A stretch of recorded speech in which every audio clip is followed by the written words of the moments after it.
Hello and welcome to the inside of my motorhome, and I'm going to give you now a little bit of an update on my intermittent fasting. I've now been intermittent fasting for 10 months. I'd like to tell you a little bit about what I've learned and some of the problems I have faced. Start off with the results. And the result is quite positive. My weight is now 67.5 kilos, giving me a BMI of roughly 22.5, something like that, which is more or less what it should be. I started off at around 79 kilos and maybe even slightly more than that. I'm not terribly certain how much I weighed. I haven't been intermittent fasting all of this time because of a couple of reasons. The first thing being that when you live with other people, and I have been living with other people, you have to do what they do. And for example, I was living with people who you'd eat in the morning, you'd breakfast, and was 6-7 o'clock, and then you get fed again in the evening at roughly 1900. So I mean, you've got 12 hours there. I mean, that's about the worst thing you can actually do. Next thing is also with living with other people is that you've got to a certain extent bow down to what they want to eat. Now, I've been this lady who I've been with, and thing is, I can't really make her eat what I'm doing. She's a little bit overweight, and she certainly could do with doing what I do, but you've got to be very delicate about the way you do these things. Fortunately, she doesn't speak English, so she won't be seeing this. But I'm trying in a very delicate way to actually introduce ideas which I've gotten to. Basically, the first thing is to stop eating breakfast, and that is the number one thing. Now, the thing is that when you tell people don't eat breakfast, and they say, well, I'm going to go to work. And most people, of course, do go to work. And how do you expect people to go to work without eating? That I don't know, and that's a very hard thing to do. When you go into a factory or something, you need your strength, and so that I really do appreciate that one. If you work in an office, maybe it's not so much of a problem. Now, however, said that, there is a type of fast food which you can take with you. That's fast food nuts. Buy a bag of cashews, pistachio, something like that. It's got lots of fat in it. There's a huge amount of nutrients in it. Now, the problem is then you think, lots of calories. The problem is this: calories do not matter. Calories are irrelevant. What you need is fat.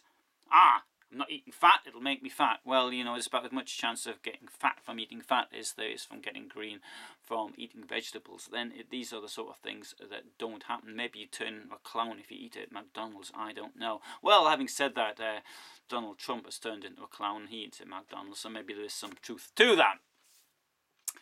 So, the first thing is I've met the requirements of my environment, so I've done what people around me do, and it is difficult when you're with other people to try and to say to them that you're fasting for a reason, and you don't want to eat, you're not hungry. And another thing is bringing your own food. This is another thing, is that people who are used to eating certain things, then you're trying to put your own healthy food, you're fat and all the rest of it, and they don't think that's healthy at all. So how you actually bring that in, that's another problem. I wasn't fat to begin. I was only slightly overweight, so I'm quite happy. Another thing I've got to say is, though, and strength is quite amazing. I can now I can run much better. I can go longer. More duration. I've got so that from that point of view, it's really is it's much better. I don't feel tired like I used to occasionally.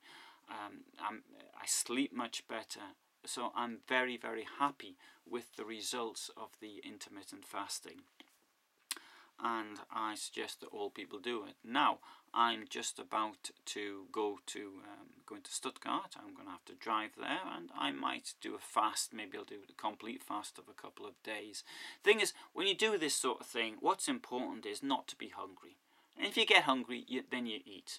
But if you try one thing, if you get a headache, one thing I found is get some of this Himalayan pink salt or something of that nature, Celtic sea salt or whatever.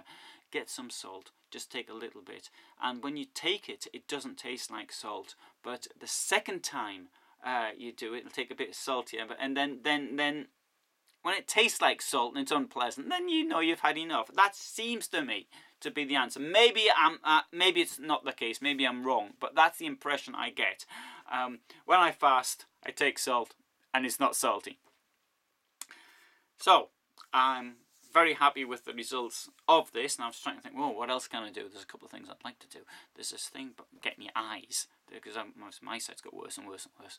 And I thought it's called the Bates method, and I thought, oh, I'm going to try that, but I don't know if I will or I won't. But I really should try something to stop using glasses, and that's, I thought maybe I'll make that my next health attempt. And another problem I've got, as anything happens to people, I mean, as they get older, hair's falling out. I've noticed I seem to be getting a bald patch. I noticed in one of my films. I looked at ways of stopping this happening. Obviously, I think with intermittent fasting, it should actually be some assistance, because you lose your hair because of the production of DHT, which is like a testosterone byproduct, if you like. It's what testosterone converts into, and clearly my testosterone levels are much higher now than they were. So this should actually stop. Well, I heard a noise out the back, so I'm probably needed elsewhere. So that's it for the moment.